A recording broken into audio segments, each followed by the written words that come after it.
Welcome to the Futurist Society Podcast, where we delve into the latest advancements in technology, science, and culture. From discussions on the latest breakthroughs in AI, biotechnology, and space exploration, the Futurist Society is your window into all of the awesomeness that the future holds. Get ready to be informed and inspired as we consider the positive impact of emerging technologies on humanity. Without further ado, welcome your host, Dr. Awesome.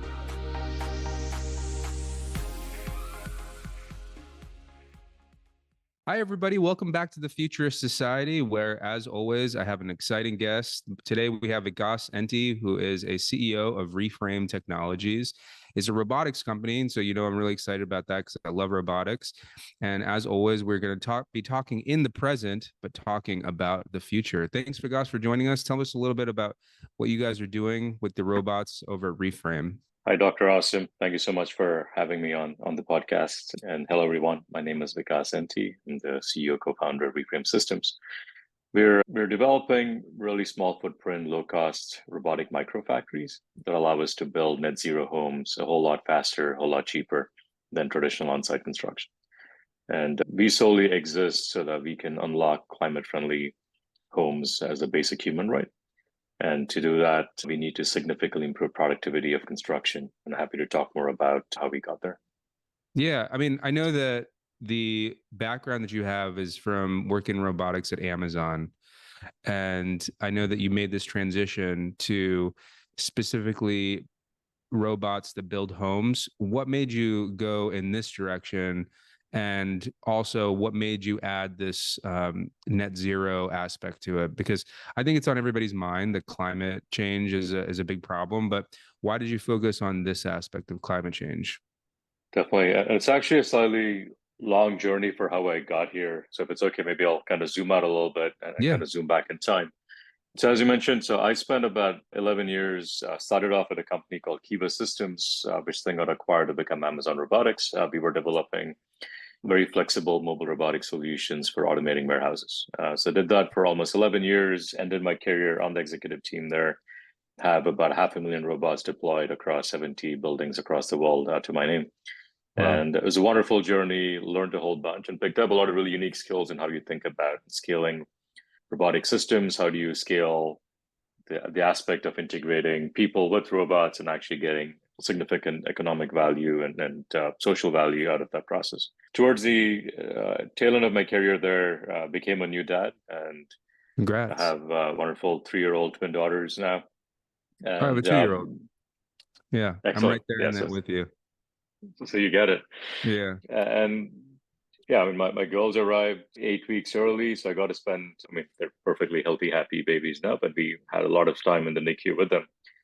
And started reading this book, Speed and Scale by John Doerr on one of those days. And climate change was already something that was back of mind, but I didn't really understand how I could play a direct role besides an individual. Like, could I do something more to affect climate change? Mm-hmm. And I think that book really helped formulate my thinking, where it became very clear that there are sufficient technologies and systems that are at play today that can actually help reduce our emissions. But the challenge is, like, how do you deploy those solutions at scale and do it quickly so you can actually realize those benefits at scale, right? Like that's like the whole premise of that book.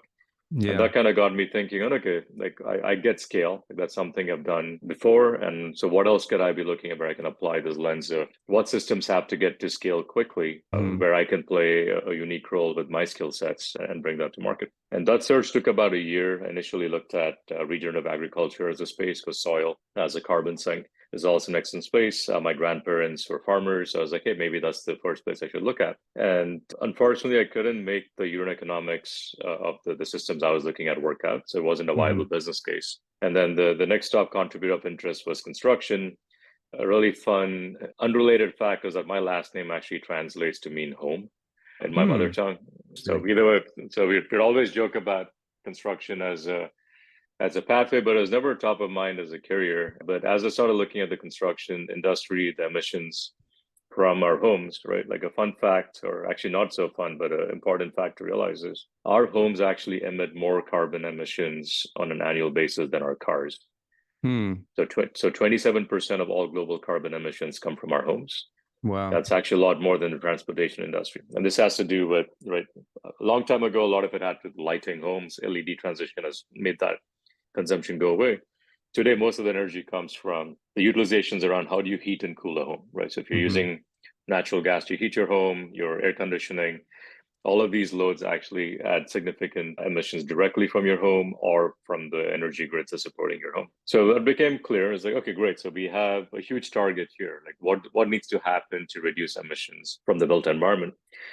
And as we're looking through this, two other social issues also became relevant. We have a huge growing housing shortage, not just in the US, but globally. In the US today, we have a shortage of about 7 million homes. Yeah, And we build roughly 1.6 million homes a year. So there's a lot of catch up that needs to happen. absolutely.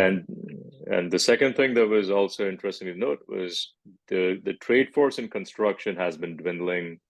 There was a mass exodus during the 2008 crisis, and there really hasn't been a lot of new entrants into the trades, to the point where 1 out of 3 trades will actually be retiring in the next 10 years.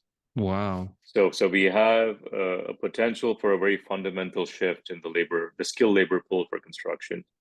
We have a 7 million housing shortage, and 27% of all emissions come from the construction space. And I was like, great. So now we have a trifecta of problems here. What does a solution need to look like for us to both reduce emissions, address housing, and address the labor challenge? And this whole thing ended up pointing to a very clear solution. If you kind of decompose the layers, what became pretty clear was the path to decarbonizing our homes is pretty clear. We can either convert existing homes to become all electric, or you make sure all new homes are getting built to net zero standards.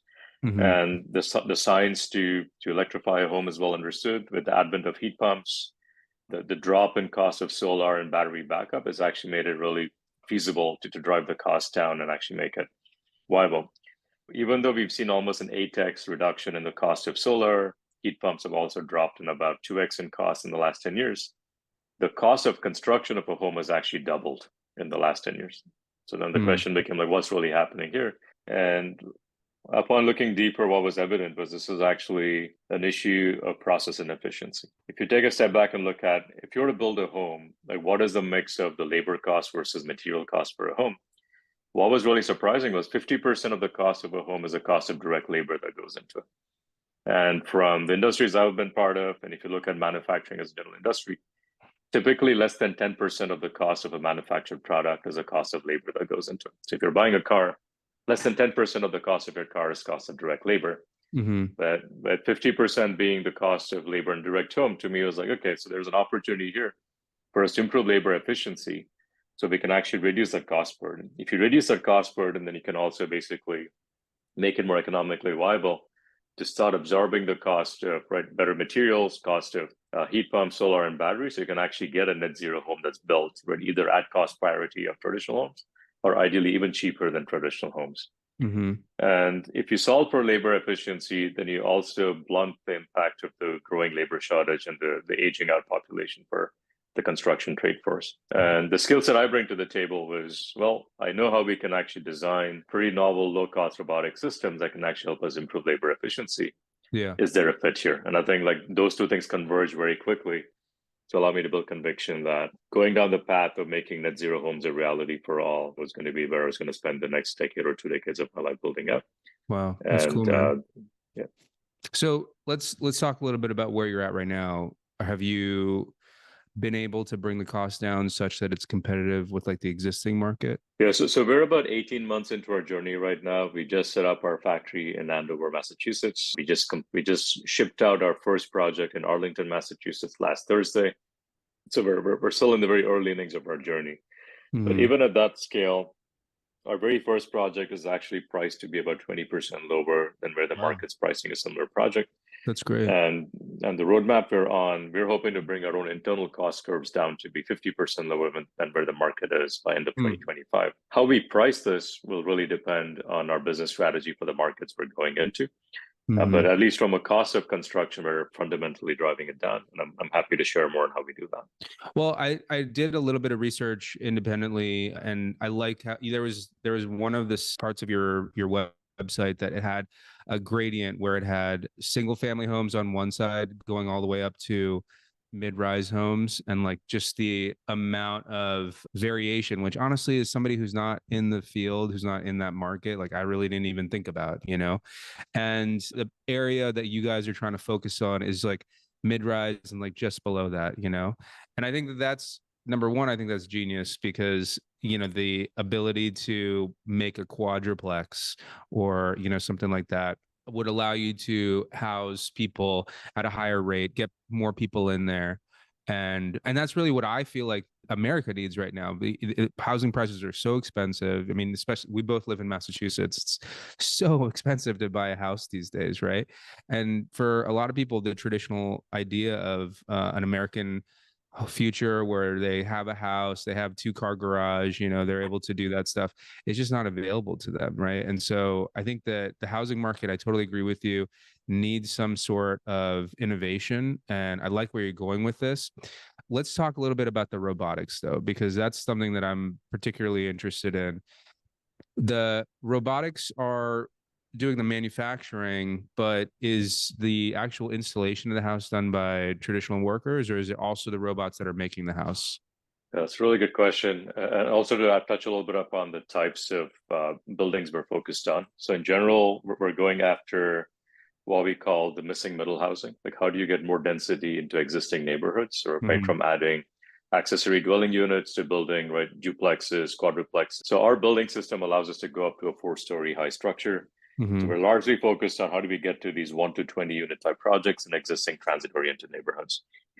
And the whole approach we've taken to all the way from design to occupancy, right, is largely focused on 3 main tenets, right? One is how do we decompose our buildings down into highly reusable components? Like how can we standardize things down to similar bathroom types, kitchen types, right, bedroom types, and wall components, so that we're always able to manufacture those pretty consistently and reuse them for every single project, right? My goal is that we have the same bathroom that's on our ADU all the way to our quadruplex. So this is where we start getting certain efficiencies in the learning curves for how we build them, the material and the supply chain that we get to maintain, and also design efficiencies because we're not having to re-engineer it every single time we build it. So that's one piece of the pie. And that's important because that then enables the other 2 things we need to do right. So once you've got this really good library of components, and the next piece is like the decision matrix for us was, what do we automate and then what do we augment, right? And the automation path for us is clear. Initially, we said anything that's dull and repetitive, let's go automate that. Speaking to a whole bunch of carpenters in the trade, including apprentices, we partner with a trade school called Forge. They've been amazing for us to work with. A lot of the feedback from the carpenters there was, we would all love to do finish level work that's more satisfying. Framing is very repetitive. We don't enjoy that. And it just so happened for the technology readiness we're at, we're like, great, so we can actually start focusing on framing. So today, our robots frame walls. By end of the year, we'll be sheathing walls, and we also want to start able to doing the same thing for floors and ceilings. So the whole goal is our robotic automation is taking care of framing, sheathing, and finishing. So everything from getting your interior studs, getting your insulation inside the walls, getting the sheet material on both sides, taking care of drywall finish and paint, and kind of replicating the same process. So this covers roughly 20 to 40% of all the work that's involved in the construction workflow. And our goal is to get to that level of automation in our factories. And I want to be clear about this because our goal is to never get to 100% automation. Like to me, it always seems nice when you look at it from an outside-in perspective to say we should have lights out factories where it's fully automated. We tried to realize that vision at Amazon when we were trying to build robotic fulfillment centers. And very quickly, it became almost a fool's errand because you realize that you can get up to 80% of the Pareto pretty quickly. Trying to take care of all the edge cases and everything else, like the amount of R&D doesn't make sense. Yeah, it becomes exponentially difficult, like an asymptote, right? And so I totally agree with that. And honestly, I think that's the future that all of us want to live in. I think that the big hesitancy that people have towards robotics in general, not just construction robots, but I feel like is the idea of giving them the freedom to do whatever they want at 100%. And I think that a lot of people are on board for exactly what you're talking about. Like, let the robots do the mundane stuff. Like I would love for, if we're transitioning this to the house, like I would love for a robot to exist that does my laundry, right? Like I don't need to do my laundry every day, but when it comes to picking out my outfit, like I think that that's something that I want to do. I don't want the robot to do, you know? And so that idea was recently presented to me in like another podcast from another robotics researcher, and they were saying it was like the idea of like having a cobot, right? Rather than a robot, it's like this cobot. So like you're managing a team of robots, and you just kind of make sure that they're making the right decisions, that you're there for quality control. Is that kind of how it's playing out at your company? Yeah, no, that's a really, really good point. And this kind of gets me to the third point I was talking about, which is augmentation, right? So Mm-hmm. we have base level automation, which is right. It's effectively a person feeds the raw materials needed to the robotic work cell, out comes a wall or a ceiling or a floor. And then there's a subset of tasks where we're relying on augmentation, where can we have a person be augmented with as simple as an iPad that has digital instructions on it, all the way through a cobot that's actually helping them take care of certain finishing tasks. We're currently pretty heavily invested on the software-based augmentation. And this is really important. And usually the robot always gets the limelight because that's like the easy thing to talk about and visually understand. But we see significant value in the approach we're taking with this augmentation. So as an example, if you're in construction today, you typically get large paper drawings that have 2D lines on them, and you need the skill set that gets developed over, right? Years and years of actually having built stuff to understand, interpret the 2D drawings on, is this line, right? Like, what is the stud spacing I have to frame stuff up? If I'm a carpenter, if I'm an electrician or a plumber, right? Based on the 2D line drawing, I'm having to then make a decision on how am I going to route the circuits? How am I going to choose where my plumbing systems are going to go? Mm-hmm. Those are the skill sets that are getting hard to find, and those are the skill sets that are unfortunately aging out. So we took a stance to say, could we actually move away from actually needing paper drawings to begin with, but also rethink how we provide these instructions to our trades. And we're starting to call them super trades because we're actually having our carpenters also do the work of an electrician or plumber, where instead of providing the simple 2D drawings on a sheet of paper, we're trying to convert those instructions into, if you remember the last time you assembled a Lego kit, you have really beautiful 3D, very simple instructions in a Lego manual. We've basically been decomposing our system to the same set of instructions. So now we show a carpenter a wet wall that goes into a bathroom. They get a full 3D visual information with the step-by-step flow for where the pipes have to go, where do they have to get the connectors in. And we've done the same thing for electrical. And this has been a huge force multiplier for us because now we can get apprentices and carpenters to actually scale up pretty quickly to perform a lot more work in the house. And this is where it starts looking more and more like manufacturing. If you think about a car, again, a car has plumbing, it has electrical work, it has HVAC systems in it. But you don't need a plumber or an electrician or an HVAC technician to assemble a car. It's all done by a general purpose manufacturing technician. We think that's the world construction has to go to, because now we start getting the scaling effect of having a skilled person being able to perform a whole bunch of tasks, but also them not having to perform every task themselves, right? They get to use robots, cobots, and other software augmentation solutions that allow them to do more for the amount of time that they put in. And that's the future we envision, where 15 people in a small factory can build 100 homes a year. Where today, the same thing would take you 100 to 150 people instead. Yeah, no, I think it's really smart to make the user interface simplistic enough that one person does not need to be this super genius to access robotic technology or robotic augmentation, right? Like, I think that right now, when I look at the robotics industry, realistically, there's people like you who have this long history career that can really do things of value.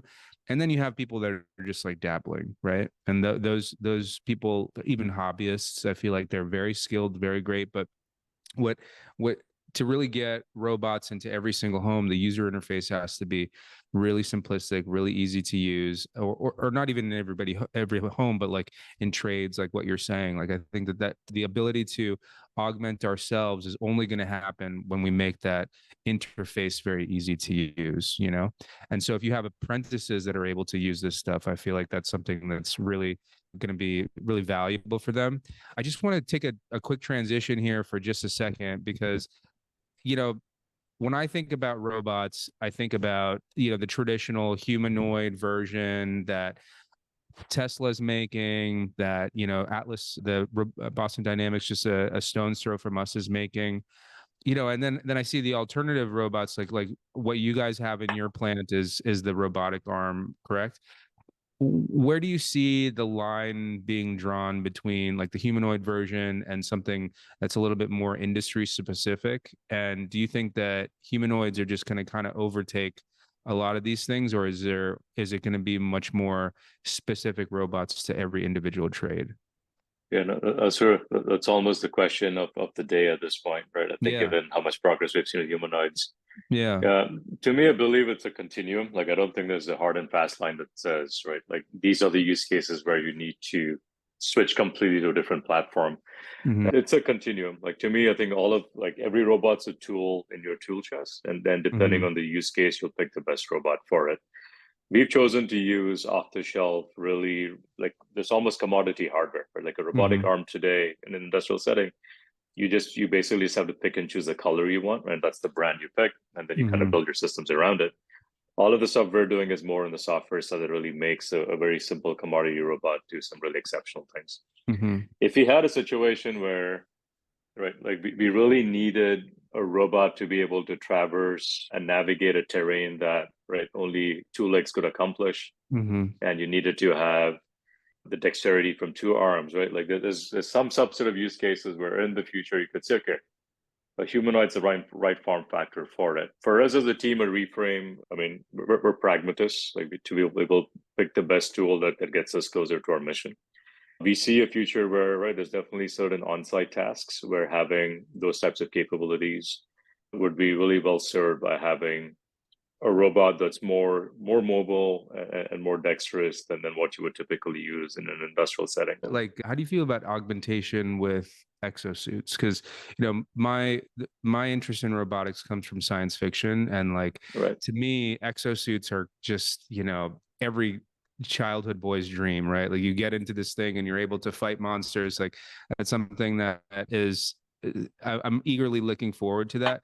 But the reason why I say that is because, I think the most famous exosuit is Aliens, where Ripley gets into that construction loader that is able to do a lot of construction purposes, And so, for whatever reason, I always thought that was like a natural transition for robotics, is to, rather than, having one carpenter manage a team of robots, like that carpenter would wear an exosuit, and that would increase his capabilities. Where do you see that coming into play? I feel like that's becoming more out of vogue. Like, people aren't as interested in augmenting humans in the physical space anymore. They're more interested in augmenting humans in kind of like the labor space. Yeah, no, I'd love to see a couple more of the mecha suits out there. Yeah, right. Why are we not there yet? Anyway, Yeah, but there's been a version of it, right? So even in our industry, like we're seeing exoskeletons come out and used for industrial applications, right? So mm-hmm. these exosuits are largely used to improve ergonomics or load carrying capabilities. Mm-hmm. So in the construction industry, we have access to exosuits that allow drywall installers to be able to lift heavy sheets of drywall and kind of install them to the ceiling. So we already see access to those tools coming up. Back in my warehouse automation days, we were already seeing companies come up with exosuits to help, right? Instead of having two people pick up a giant TV, how do you improve the load carrying capability of one person in a suit, but they're actually able to do a team lift alone? So mm-hmm. we do see, again, very targeted applications of exosuits. Actually, a couple of companies in the Boston area that are already working on it. I think the distinction is, once you start making the switch to, be it a decoupled robotic system or a humanoid or a mobile robot, you get to have a lot more force multiplication if you give the person a screen and a joystick rather than put them in a suit to control stuff, Yeah. right? So it's because Yeah. you're in a one-to-one mapping world. Mm-hmm. If you're putting them in a suit and trying to get them to augment, so they can augment maybe one other robot there. Mm-hmm. But if you're getting them to give them access to good UIs where they can actually control a fleet of vehicles or a fleet of robots, I think you get a lot Mm-hmm. more force multiplication. So you're starting Yeah. to see a lot more joystick and video game interfaces coming up where you have humans in the loop improving the performance of robotic systems. That's cool. I feel like I could talk to you about robots and like their potential future forever, but I want to also just kind of focus on the home aspect a little bit because it is something I feel like that's on everybody's mind with home prices being expensive as they are. One of the things that I really liked about what you guys are able to accomplish is it's not necessarily off the grid, but you're not as beholden to the grid with, you having solar technology, with you having electric technology. That's another interest of mine. And I feel like a lot of interest of people these days after the pandemic, everybody was interested in like having their farm in the woodlands that they were able to survive by themselves. And when I saw your company, that's another thing that I thought about, that this is a potential use case for somebody like me that like, would love to buy some land out there that's kind of apart from the city and set something up that's totally self-sufficient. And I feel like net zero homes kind of play into this, right? Because you don't want to waste a lot of money on heating a home that you're only there for a handful of times. So is this a potential use case for your guys' houses? Is this something that you guys have thought about? Definitely. We get asked about off-grid homes all the time. The only distinction, or there's two distinctions from a net zero home versus an off-grid home. The amount of battery capacity that you need to have for an off-grid home tends to be a lot higher because you're basically planning for a lot more peaks and dips in your load curve compared to a home that's still connected to the grid. The piece that we haven't solved for yet, but it's on our roadmap, is how do we think about recycling water? So that way we have great water recycling that takes place because that becomes critical for off-grid homes where you're able to be more efficient with water usage. And surprisingly, even if you have to build homes on the Cape or if you have to build homes, we're looking at one development opportunity out in New Hampshire. The requirements start looking pretty similar where you still have to put a septic system in, you still have to do gray water recycling. So all of a sudden we're like, the continuum from net zero to off-grid is actually bridging a lot more. I think we'll have the underlying systems to make that happen. Yeah, that's cool. Well, certainly whenever you get to the off-grid home as being rather than a prototype, but actually being a test case, I'm happy to try it out, because it's about for a long time.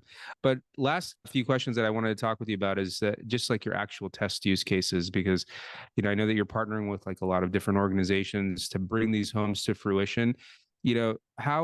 How are they impacting those communities socially? Because I know that that's something that you guys are also looking into, is the social impact of your houses, because it's not something that I'm faced with every day. Because I'm housing secure, knock on wood, and I don't really deal with a lot of these trials and tribulations that some other people in our population have to deal with.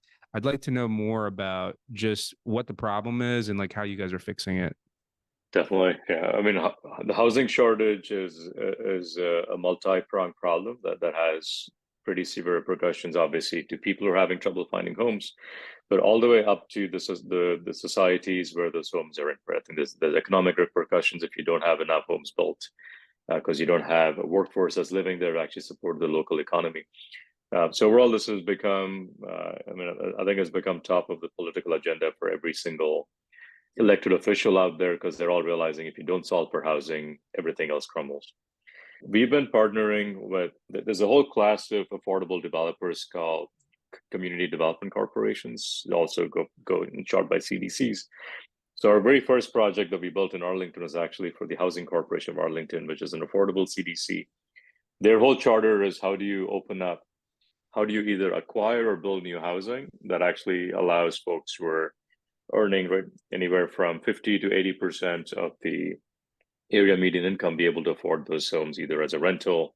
They sometimes also have home ownership opportunities. We have a similar arrangement. We're working with the Somerville Community Corporation to build 2 triple deckers in Somerville. And we've seen interest from a couple of other CDCs. So we see them as a target developer where their charter and mission aligns really well with ours, and that we want to be able to produce more housing that is affordable and attainable to a large part of the population. And we've also found a very surprising alignment where if you think about your home cost as an OPEX and a CAPEX, where the cost of your home is your capital expenditure, but then the cost of utilities is your operating expenditure. The affordable community is a lot more sensitive to operating expenses than the market rate community. Because as an example, if you're spending $2,000 a month on your rent and now you still have to pay $150 a month on your utilities, It's almost sort of 8 to 10% of your monthly expenses are utility cost related. When you start building net zero passive homes, you're actually bringing the cost barrier down. Right? All of a sudden, utility costs are actually anywhere from 60 to 80% lower than typical. So we've seen some really good alignment where affordable developers also care about building net zero passive homes, because not only is it the right thing for the planet, it's also the right thing for people living in there, because it also has a very meaningful impact on their wallets. And so we've seen good alignment there. That's cool. I mean, I wish you guys the best of luck. I feel like it's on everybody's mind right now. The idea of, where just the American dream of owning your own home. I did want to just ask, just because it's in the news so much, is that you see this trend of these large corporations buying single family homes. What does the typical CDC look like? Are these corporations that are allowing people to purchase their own home, or are they purchasing this and then renting it out? So it depends on, they usually do both, and they have a mix depending on how much they want to keep as rentals versus for sale units. Yeah. The ones we're building, so the ADU we built cannot be sold, so it'll be a rental. But then the triple deckers that we're working with the Somerville Community Corporation, their goal was to have 3 of those be for sale, and then the other 3 be for rental. So I think we always see a mix. Yeah. And I mean, even though they have the word corporation in them, they're effectively your neighborhood affordable developer. They're nonprofits. They're usually working on community support. Mm-hmm. So it's very different than the private equity based corporations that are buying up a lot of homes that you hear about otherwise. Yeah, and I think realistically, until there's enough product out there to compete with those private equity companies, that trend is going to continue. So I like corporations like yourselves that are trying to give more product out there. I think more product that's out there for homes is going to be able to bring prices down. But again, I'm not an expert in this field, and I wish you the best, because I do feel like if we are able to make homes better, then it would be allowing people to access the American dream that otherwise would not be able to. I did want to talk with you a little bit. You're a dad, I'm a dad. Robotics is going to be something that's going to be very heavily in our kids' lives. What is your comfort level with robotics in the household? Like, this is literally like your field of interest. And, we have all of these consumer robots that are on the cusp of coming out. And you have 2 daughters. Like, are you gonna get a Tesla bot? Are you gonna get an Atlas bot? Like, I'm always asking other parents kind of like what their comfort level is, and especially somebody like you that's an expert in this area. I would be really interested to know how you feel about it. Yeah, I think it's a really good question. I think the simple answer for me is yes. Like, I would consider that the way I would consider buying an appliance or a tool, right? I think it still comes down to the value proposition there. There's always inherent risks, right? You have just as many risks with your gas stove at home through other appliances. So I think end of the day, it's managed risk. If you were to think about a robot in the home, I mean, I've been a lifelong owner of a Roomba, which has given plenty of value and entertainment. So I feel like my mindset around kind of come from, it's still very, very much based on what is the utility value of it, rather than like, to me, it's still a tool that accomplishes a certain use case for which you're willing to buy and keep it in your homes. So Hollywood takes a very different stance on it, and so movies really haven't done justice to how you should think about a robot in general. So to me, I find them like, if it's gone through a product development process and it's economically viable and does a whole bunch of useful things like fold my laundry. No, I can't wait until that happens. That's gonna be huge. I think that I'm gonna be one of the first people in line for consumer robotics, but I have to obviously convince my wife. So it's nice to be like, well, Vikas is a expert in robots and he's totally fine with it, But anyway, but my point is that I think it's gonna be a very interesting time for our kids, right? Like, I mean, they might have a friendship that is much more significant than a human with a robot, right? Like they might have like a really powerful relationship with somebody that is not a human. And I think that's something that's going to be really interesting to see. Like, they have these little educational robots that, like, talk to you and teach you things. And I haven't really made the jump on it just yet, but it's interesting to talk to people who are actually in the industry to see what their comfort level is. And I personally, I really don't think it's that big of a deal. Like, I think that everybody's just hesitant because they see all of the negative effects of social media on children. And so like there's just pushback of any screen and really any sort of consumer technology for children. But I think that I really see a valuable future when we have the ability to have robots in the household. I think that that's going to be the future that like every utopian science fiction dreams about, where we can really focus on the stuff that we enjoy rather than the mundane stuff. Just like your carpenters don't have to do the framing. It's something that's really interesting. But yeah, the last thing that I wanted to speak about before we get into the three questions that I asked my guests is just from a more global perspective of, there is this idea that robotics are going to take over our jobs, that they're going to replace us as humans. And we kind of talked a little bit about just augmentation and how you feel like that's the future for you. What would you say to the people that have this really pessimistic outlook, and just so that they have a much more optimistic outlook? Like I look at it and I say that, listen, you're going to be able to do just like what your carpenters are able to do. You're going to be able to focus on the less mundane tasks. But I'm not in the industry, and this is something that you're dealing with every day. What do you say to those naysayers who are kind of against the whole push for robotics? Yeah, I mean, I think the fear of new technology has existed for as long as mankind has existed. Right? Every change has always had folks who've been a lot more worried about the very short-term immediate impact of, hey, I might lose my job. Mm-hmm. And I think the reality is, like, there will be certain companies and situations where that could happen.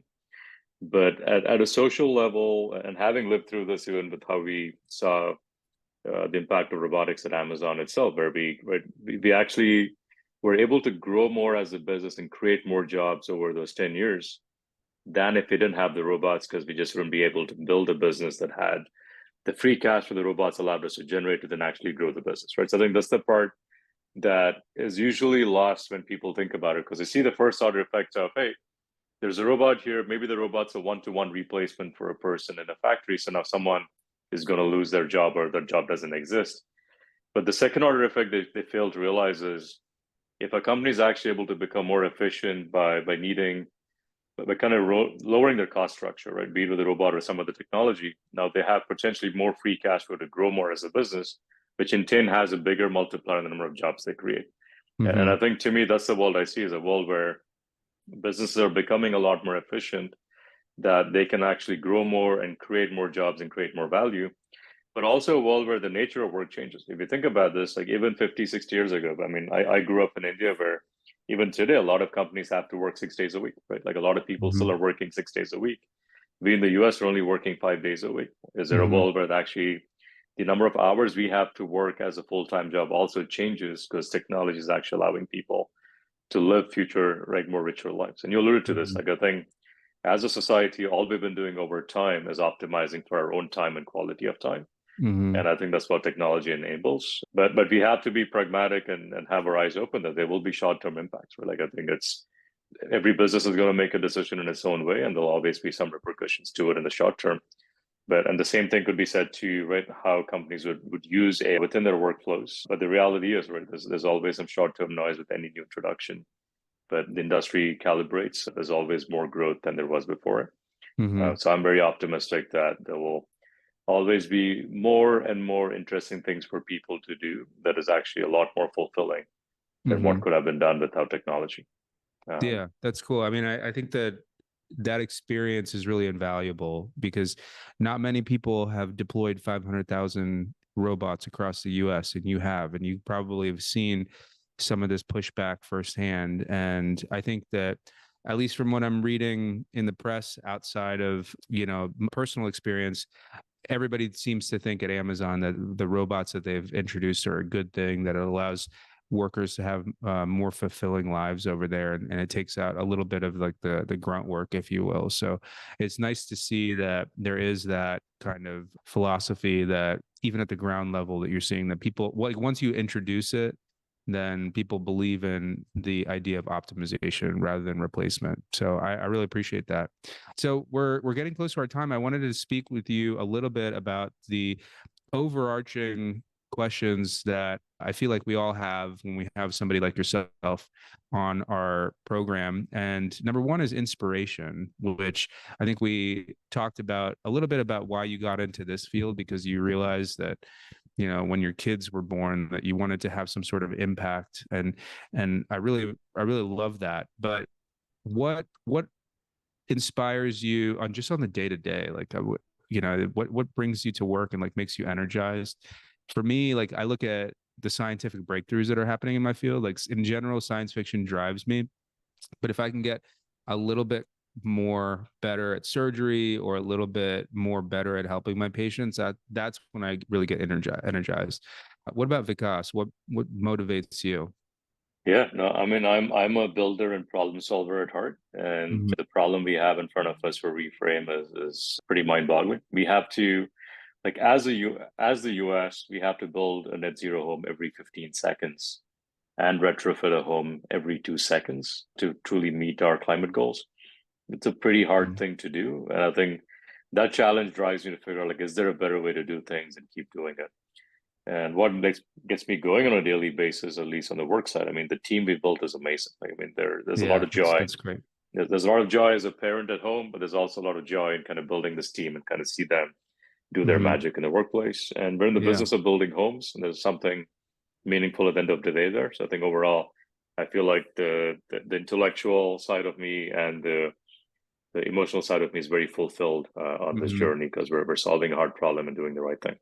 Cool, man. Well, thanks for saying that. I think that everybody gains a lot of inspiration from the team that's around them. And, you know, sometimes we don't even realize it until somebody else says it. Like I totally agree. Like the people that I work around every day are like I genuinely enjoy going into work and seeing them.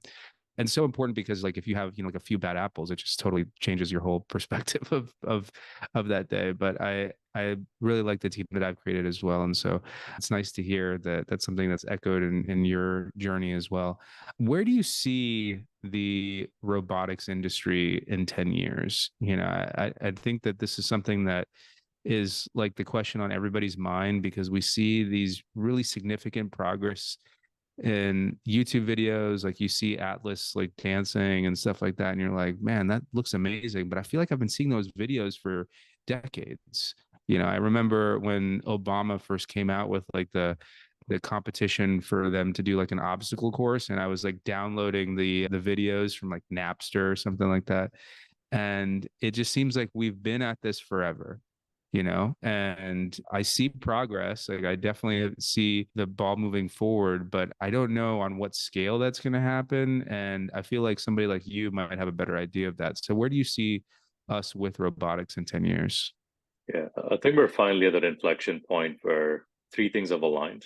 We have the the algorithms and the computational capability to start processing a lot of the uncertainty in the real world that a robot has to deal with. We've seen the cost of the underlying components go down significantly, right? With the advent Mm-hmm. of the smartphone market and the advent of a lot of the additional sensors has been going into our cars, like the cost of fundamental sensors that are required for robot, everything from their cameras and the accelerometers, like all of these have gone down by a factor of 10 in the last 15 years, right? And you can thank the iPhone and the smartphone industry for that, right? So cost has come down of underlying components, the technology sophistication has gone up.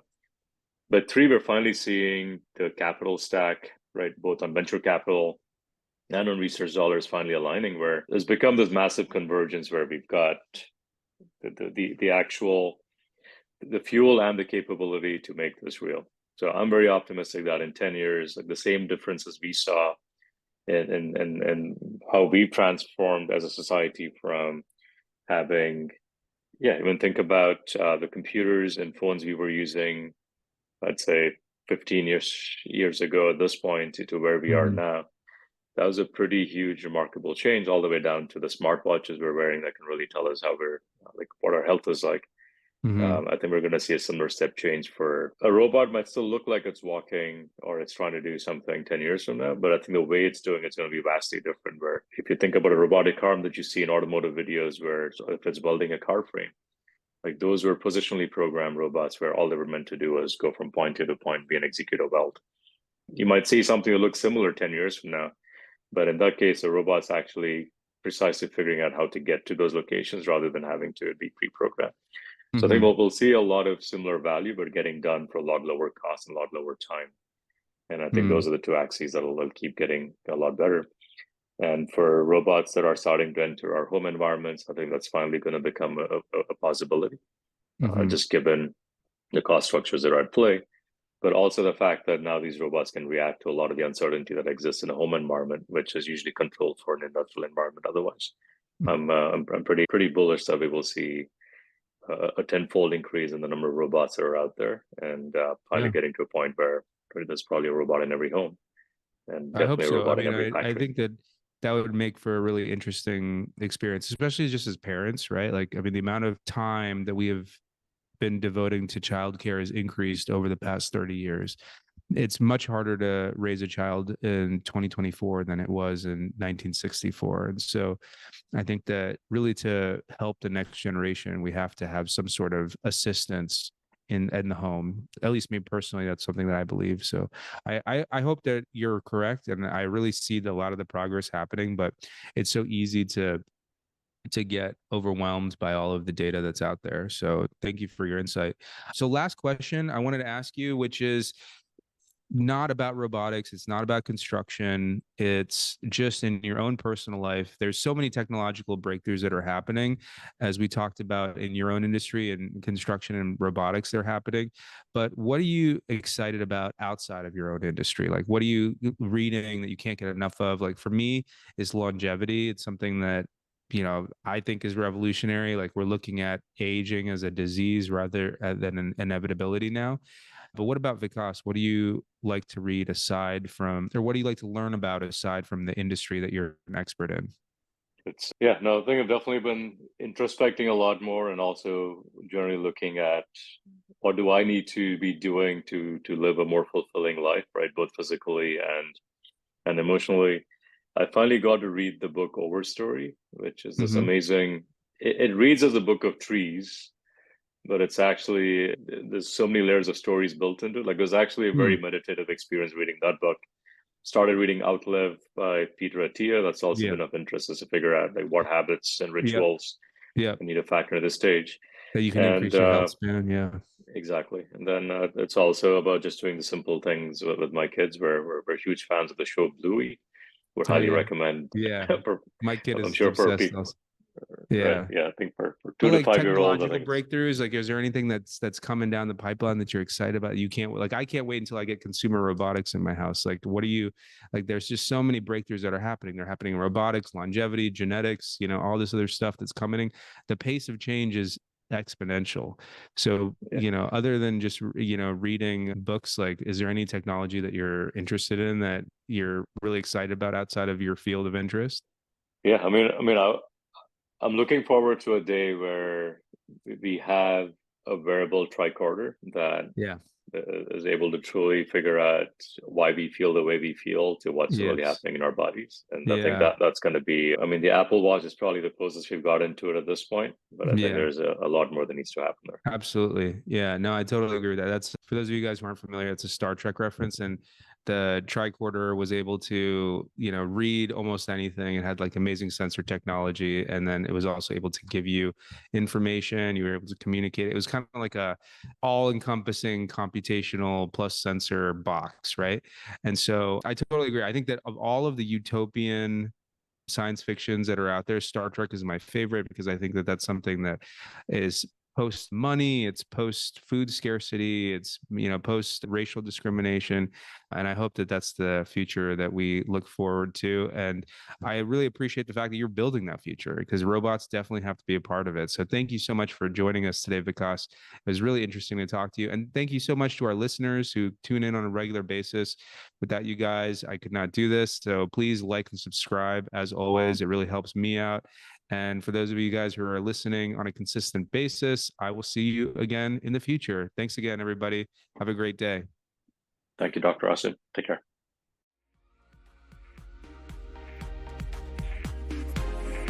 We appreciate you taking part in today's episode. Take this chance to reimagine a better future by joining a community of futurists who strive for a remarkable world. Be a part of this growing network and contribute to making the world a more positive place. Visit thefuturistsociety.net and subscribe to the show so you don't miss a drop of hopeful futurism.